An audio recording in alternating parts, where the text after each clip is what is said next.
Hello বন্ধুরা, সকলকে স্বাগতম জানাই স্টাডি ফর টপ চ্যানেলে। তো তোমাদের জন্য আরেকটা গুড নিউজ রয়েছে।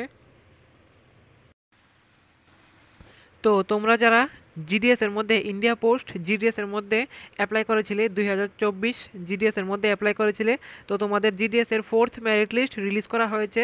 চতুর্থ মেরিট লিস্ট কিছুদিন আগে থার্ড মেরিট লিস্ট রিলিজ করা হয়েছিল, তো আজকে ফোর্থ মেরিট লিস্ট রিলিজ করা হয়েছে। আজকে না, কালকে রিলিজ করা হয়েছিল। কালকে সন্ধ্যার সময় 6টার সময় মেরিট লিস্ট রিলিজ করা হয়েছিল, fourth merit list.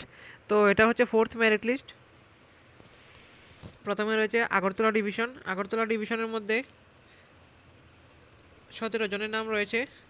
Agartala division থেকে 17 জনের নাম রয়েছে, আর ধর্মনগর ডিভিশন থেকে শুধুমাত্র একজনের নাম রয়েছে। তো যারা যারা এই মেরিট লিস্টে সিলেকশন হয়েছে সকলকে কংগ্রাচুলেশনস, যারা এই মেরিট লিস্টে স্থান পেয়েছে। তো এই মেরিট লিস্টটা আমি আমাদের টেলিগ্রাম গ্রুপেও দিয়ে দিয়েছি, সেখান থেকে ডাউনলোড করে নিতে পারেন। তো আজকের ভিডিওটা এতটুকুই। এইরকম ইনফরমেটিভ ভিডিও সবার প্রথমে পাওয়ার জন্য সাবস্ক্রাইব করুন আমাদের চ্যানেলকে।